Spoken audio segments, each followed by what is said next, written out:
नमस्कार दोस्तों, excellence hub India के इस सेशन में आप सभी का बहुत बहुत स्वागत है। इस सेशन में आज हम मटेरियल रिक्वायरमेंट प्लानिंग के बारे में डिस्कस करेंगे। मटेरियल रिक्वायरमेंट प्लानिंग, जिसको एमआरपी के नाम से भी जाना जाता है। अगर हम एमआरपी के वर्किंग स्ट्रक्चर की बात करें तो basically MRP material requirement planning, MRP के अंदर कुछ इनपुट डाले जाते हैं। एमआरपी एक सिस्टम है, एक टूल है। ये हमारा सॉफ्टवेयर बेस्ड भी हो सकता है और ये हमारा मैनुअल भी हो सकता है। बेसिकली एमआरपी के अंदर कुछ इनपुट जाते हैं और उन इनपुट के बिहाफ पर कुछ आउटपुट हमें मिलता है। सो एमआरपी के अंदर जो इनपुट जाते हैं वो सबसे फर्स्ट इनपुट है। एमआरपी के अंदर मास्टर प्रोडक्शन शेड्यूल हम डालते हैं। मास्टर प्रोडक्शन शेड्यूल एक इनपुट जाता है, यानी मंथ में किस प्रोडक्ट का हमें कितनी क्वांटिटी प्रोड्यूस करनी है। इस तरह से एक पूरी summarise sheet, complete summarise sheet master production schedule की फॉर्म में एमआरपी के अंदर फर्स्ट इनपुट जाता है। अब मास्टर प्रोडक्शन शेड्यूल जो है वो दो तरह से हमारे पास हो सकता है। मास्टर प्रोडक्शन शेड्यूल हमारे पास दो तरह से हो सकता है। वन इज कि हमें कस्टमर से डायरेक्टली सेल्स प्लान मिल रहा है, और अगर कस्टमर से डायरेक्टली सेल्स प्लान हमारे पास अवेलेबल नहीं हो रहा है तो हम जो पिछले कुछ टाइम पीरियड में किस प्रोडक्ट की कितनी क्वांटिटी हमने सेल की है उसके बिहाफ पर हम मास्टर प्रोडक्शन शेड्यूल बना सकते हैं। मास्टर प्रोडक्शन शेड्यूल के बाद जो नेक्स्ट इनपुट होता है, जो एमआरपी में जाता है, वो होता है bill of materials. Bill of materials basically एक प्रोडक्ट स्ट्रक्चर होता है कि जिसके अंदर फाइनल प्रोडक्ट जो हम बना रहे हैं उस फाइनल प्रोडक्ट को जो है बनाने के लिए क्या क्या रॉ मटेरियल्स, क्या क्या सेमी फिनिश गुड्स और क्या क्या चाइल्ड पार्ट्स या बोट आउट पार्ट्स उस फाइनल प्रोडक्ट को प्रोड्यूस करने के लिए उस प्रोडक्ट में बनने हैं, उस प्रोडक्ट में लगने हैं। बेसिकली जो बिल ऑफ मटेरियल होता है वो एक स्ट्रक्चर लिस्ट होती है हमारे प्रोडक्ट की, एक प्री डिटरमाइंड लिस्ट होती है जिसके अंदर कोई भी फाइनल प्रोडक्ट होता है तो जब वो प्रोडक्ट डेवलप होता है एनपीडी स्टेज पर ही वो डिफाइन कर दिया जाता है कि इस प्रोडक्ट में क्या क्या मटेरियल लगने हैं, क्या रॉ मटेरियल लगना है, क्या इसमें बोट आउट पार्ट्स जो है लगने हैं, इसमें क्या हमारे सेमी फिनिश गुड्स इसमें लगने हैं। तो बिल ऑफ मटेरियल के डिफरेंट लेवल होते हैं। नेक्स्ट सेशन में हम बिल ऑफ मटेरियल को डिटेल में अंडरस्टैंड करेंगे। सो ये हमारा सेकंड इनपुट होता है बिल ऑफ मटेरियल्स। नेक्स्ट जो इनपुट होता है वो हमारा इन्वेंट्री रिकॉर्ड फाइल होता है।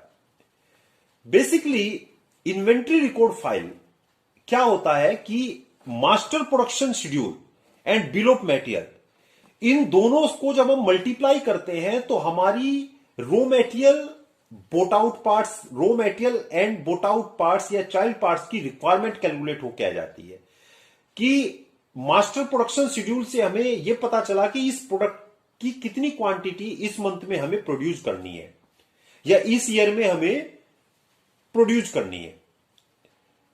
वहां से हमें क्वांटिटी मिली और बिल ऑफ मटेरियल से हमें यह पता चला कि इस प्रोडक्ट को बनाने के लिए क्या रॉ मटेरियल यूज होना है, कितनी क्वांटिटी यूज होनी है, क्या बोट आउट पार्ट्स यूज होने हैं, कितनी क्वांटिटी यूज होनी है। तो मास्टर प्रोडक्शन शेड्यूल को जब हम बिल ऑफ मटेरियल से मल्टीप्लाई करेंगे तो उस प्रोडक्ट की, उस मंथ की हमारी टोटल रॉ मटेरियल की रिक्वायरमेंट और टोटल चाइल्ड पार्ट्स या बोट आउट पार्ट्स की रिक्वायरमेंट कैलकुलेट होकर आ जाएगी। बट उसके बाद हमें जो सप्लायर को ऑर्डर करना होता है उसके बाद एक इन्वेंट्री रिकॉर्ड फाइल होती है।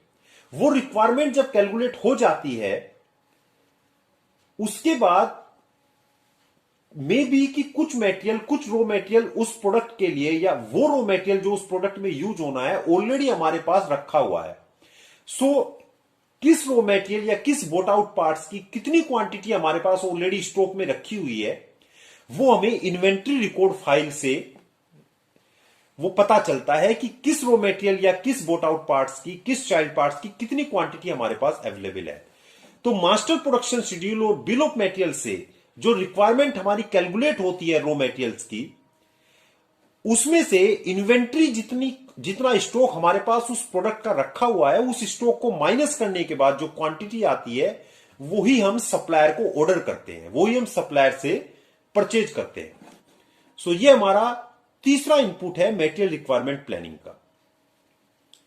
अब जो हमारा फोर्थ इनपुट होता है वो प्रोडक्ट वाइज लीड टाइम, यानी एक जो फाइनल प्रोडक्ट हमारा है, जो फिनिश प्रोडक्ट है, वो प्रोडक्ट स्टार्ट टू एंड बनने में हमें कितना टाइम लगेगा, वो product wise lead time material requirement planning के अंदर फीड किए जाते हैं। बेसिकली लीड टाइम क्या होता है कि आज कस्टमर ने कोई ऑर्डर हमें दिया, सो कस्टमर के ऑर्डर आने से लेके कस्टमर को वो मटेरियल डिस्पैच होने तक का जो टाइम होता है, वो जो कंप्लीट साइकिल जो है उसका जो टाइम होता है, उसी को लीड टाइम बोला जाता है।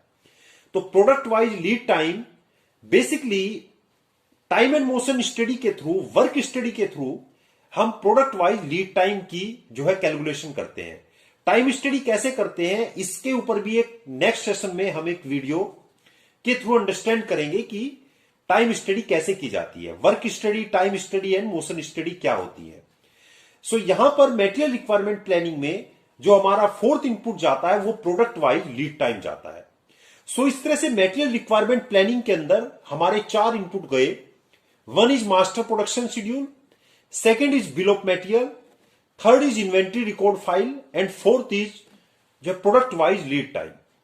सो ये चारों इनपुट जाने के बाद अब जो मटेरियल रिक्वायरमेंट प्लानिंग से हमें आउटपुट मिलता है वो क्या मिलता है। फर्स्ट आउटपुट जो हमें मिलता है कि what production material to order to make finish goods, यानी फिनिश गुड्स बनाने के लिए, फाइनल प्रोडक्ट बनाने के लिए हमें किस रॉ मटेरियल की, किस प्रोडक्शन मटेरियल्स की रिक्वायरमेंट होगी। यानी एमआरपी से हमें यह मिलता है कि एक फाइनल प्रोडक्ट, हमें फाइनल प्रोडक्ट ए बनाने के लिए उस फाइनल प्रोडक्ट में क्या रॉ मटेरियल लगा हुआ है, क्या रॉ मटेरियल हमें चाहिए, क्या बोट आउट पार्ट्स हमें चाहिए, क्या चाइल्ड पार्ट्स हमें चाहिए, ये सब एमआरपी के थ्रू हमें मिलता है। नेक्स्ट जो एमआरपी का आउटपुट होता है व्हाट क्वांटिटी टू ऑर्डर, यानी रॉ मटेरियल हमारे पास आ गया कि रॉ मटेरियल एक प्रोडक्ट, फाइनल प्रोडक्ट ए के लिए, ए में A1 रॉ मटेरियल हमें चाहिए। अब वो फाइनल प्रोडक्ट ए की जितनी क्वांटिटी मास्टर प्रोडक्शन शेड्यूल से हमें मिली, उस क्वांटिटी के लिए कितना प्रोडक्ट रॉ मटेरियल A1 हमें सप्लायर से जो है परचेज करना है। सो वो क्वांटिटी, वो रॉ मटेरियल की क्वांटिटी जो हमें सप्लायर से परचेज करनी है, वो हमें मटेरियल रिक्वायरमेंट प्लानिंग एमआरपी से ही मिलती है कि कितनी क्वांटिटी हमें सप्लायर से परचेज करनी है। नेक्स्ट, कब परचेज करनी है, यानी कब हमें सप्लायर को ऑर्डर देना है रॉ मटेरियल का, और कब वो मटेरियल हमें सप्लायर से रिसीव होना है। नेक्स्ट जो एमआरपी से हमें मिलता है कि वेयर टू ऑर्डर, किस सप्लायर को हमें ऑर्डर करना है। यानी एक ही रॉ मटेरियल के हमारे पास 5 सप्लायर है, सो हम किस सप्लायर को वो ऑर्डर करना है, किस सप्लायर को ऑर्डर करना हमारे लिए बेनिफिशियल होगा। सो वो भी हमें मटेरियल रिक्वायरमेंट प्लानिंग से ही मिलता है।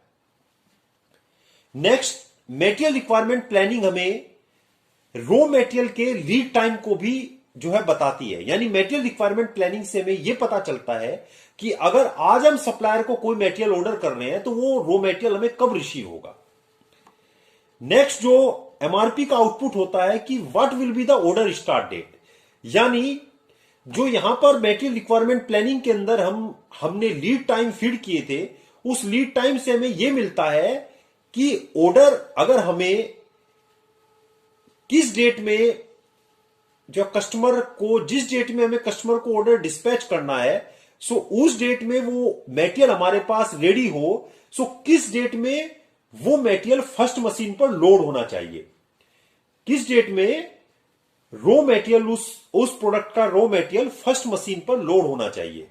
यानी अगर एक प्रोडक्ट ए है, एक प्रोडक्ट ए के 1000 पीस हमें 10 तारीख में कस्टमर को डिस्पैच करने हैं, यानी कस्टमर की जो डेट है, जो कस्टमर डेट है वो 10 तारीख है, 10th ऑफ द मंथ 10 तारीख में एक क्वांटिटी हमें प्रोडक्ट ए की कस्टमर को डिस्पैच करनी है और उस प्रोडक्ट ए का जो लीड टाइम है वो 5 दिन है। सो अगर 10 तारीख में हमें वो मटेरियल कस्टमर को देना है तो 5 दिन उसका लीड टाइम है, तो 5 दिन माइनस करके जो उसकी ऑर्डर स्टार्ट डेट होगी वो 5 तारीख होगी। यानी अगर हम 5 तारीख को हम अपने फर्स्ट प्रोसेस पर उस प्रोडक्ट का रॉ मटेरियल लोड करेंगे तो ही वो जो है 10 तारीख में हम कस्टमर को फाइनल प्रोडक्ट दे पाएंगे। सो एमआरपी से हमें यह भी पता चलता है कि हमारे ऑर्डर की start date, order open date, जो प्रोडक्शन ऑर्डर है उसकी ओपन डेट क्या होगी। अगर आपको वीडियो पसंद आया हो तो चैनल को शेयर एंड सब्सक्राइब करना ना भूलें। Thank you.